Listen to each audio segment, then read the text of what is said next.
And he was just the most incredible horse for me because he had that warm blood movement and that fancy movement, but that adaptable brain, and just he always was taking care of me, and that's totally what I needed at the time. So it was just that cascade of events and the way things happened. It was like this butterfly effect of everything falling into place, and it was really kind of hard to see at the time, but looking back at it, it's like kind of mind-blowing how all of that happened and came together, you know?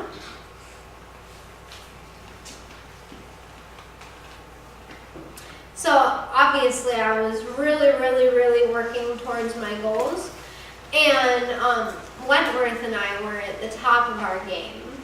And actually, so he and I were one of the top ranked riders going towards the World Equestrian Games in let's see, that was the World Equestrian Games in 2014. Yeah, 2014, sorry, had to do some math.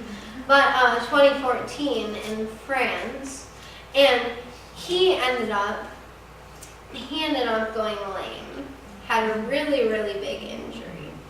And so we're like, oh my gosh, what is gonna happen now? Like, this is really bad luck right before some of the biggest competitions possible. And basically, I ended up being really lucky and being able to catch ride two horses. One, that horse was in New York, and then the other horse up top, he was in Texas. So I spent the next year traveling from New York to Texas, riding both. And then in the end, I ended up earning my spot on the horse in New York, which we're like, okay, cool. But he was the younger of the two. He was only 6. So the selection committee actually ended up selecting the older, more experienced of the two, Willie Wesley, who was the Texas horse, of course. And so we ended up accumulating a ton of Sky Miles and traveling back and forth to train. And I ended up showing Willie Wesley at the World Equestrian Games in Normandy, France, which was my first 5-star competition overseas, with altogether maybe about 2 months total of training with him, and so that was exciting.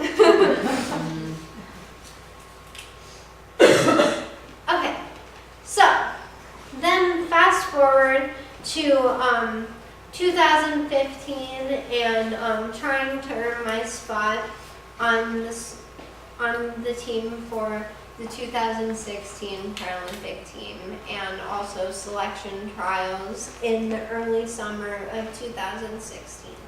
We spent 2015 traveling everywhere, doing competitions all over the country, in Florida, in Texas, in North Carolina, here in New York.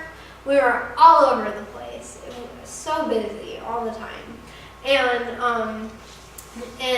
actually, I was competing Wentworth and Rosie, and Wentworth and Rosie were kind of neck and neck at selection trials, and then Rosie actually ended up being national champion with me.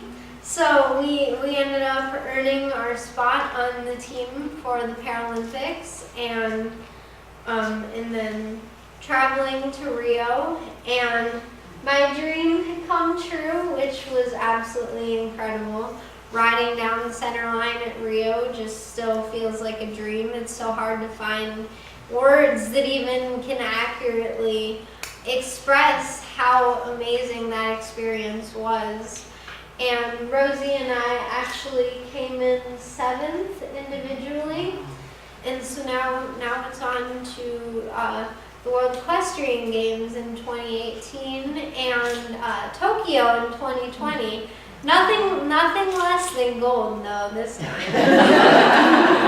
Nothing less. Absolutely nothing.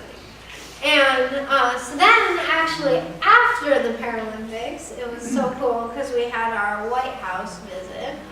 And we got to meet the president, and I got to hug Michelle Obama for the second time, which just was absolutely incredible.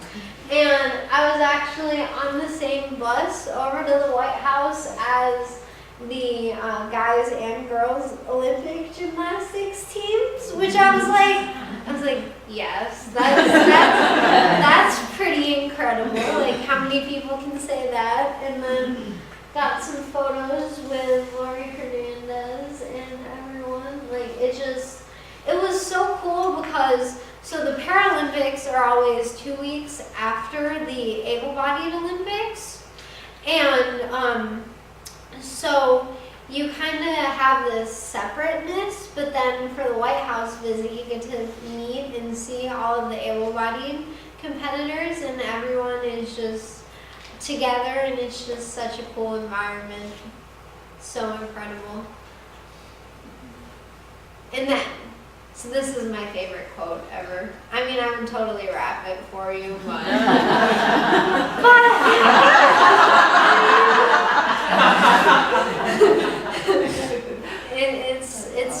it's from Lose Yourself. I actually at every single competition that I ride in, I always listen to this song, and also Vindicated by Dashboard Confessional. Those are my 2 before competition songs every time. And this one always gets you pumped up and makes you believe you can do everything. So, great quote. Very tempted to rap it for you, but I'll save you guys. And then 2 of my favorite photos ever.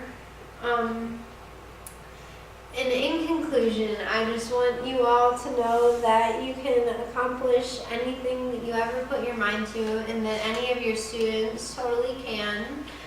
And that no matter what life throws at you, or anyone that you're, involved with, that you can totally accomplish what you set out to do.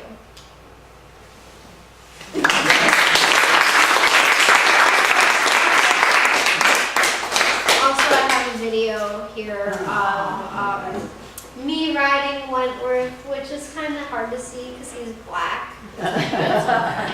The struggles of having a black horse, but I figured I could talk to you a little bit about the different grades in para-dressage and what that's like. So for me, I'm a grade 1 rider, and basically I do an all-walk test. So as you can see in my test, it's very important that the walk is like really forward and interesting for the judges.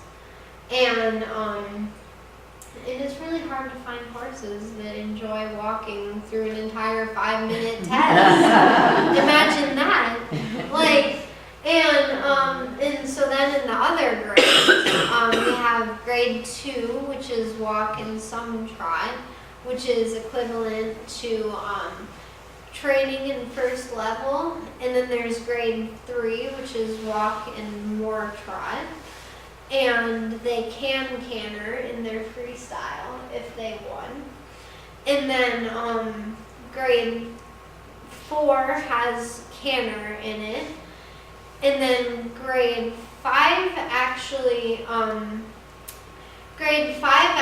is the closest to able-bodied, and they have some lateral work in their tests, and they can include simple changes and everything, and their tests are equivalent to like 4th level. They're the most challenging tests, and so I can also tell you a little more about my adaptive aids. So I have these really cool stirrups that are actually magnetic, and the sole of my boots have magnets in them too, to help keep my feet in the stirrups, which are like a lifesaver for me, because or else my feet would always be falling out of the stirrups. They're called on-tights. And also I use a spur strap to my girth to keep my legs steady. And as you can see, I also ride one-handed. So I have a shorter rein that lets me just do small subtle cues with my fingers. And it's really, the biggest thing that I have, did I ever mention that I'm also 3/4 blind? No. Yeah, see, my mom always has to remind me to mention this, because it's my normal, so I forget it a lot of the times. So I'm blind in this eye, and I'm half blind in this eye. So in my tests, a big thing is riding accurately and riding accurate shapes. And so when I'm riding, I count out the steps to make sure that I turn at the right points, and that helps with my geometry a lot. So because the way my vision is, I have no peripheral vision, and then I have pretty good right in the center. I can't believe I forgot to mention that. I'm sorry, guys. Lay me down a little there.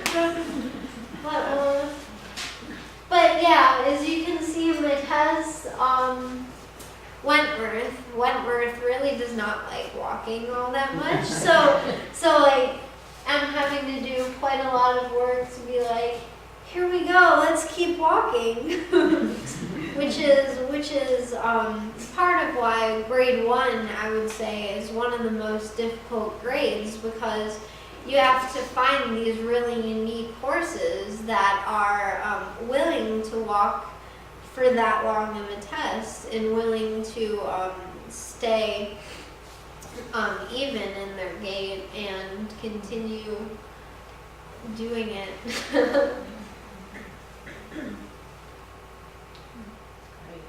But yeah, so now on to qualifying for WAG in Tokyo. And then, so basically, I just want you guys to know that for anyone in your program, if you think that they might be interested in para-dressage, I would totally be interested in getting in contact with you and getting you in contact with the president of the USPA, Hope Hand, because we're always looking to get in contact with therapeutic riding centers and find kids that want to be competitive and follow their dreams no matter what. So I hope that you guys liked my story, and I'm totally willing to take any questions that you might have.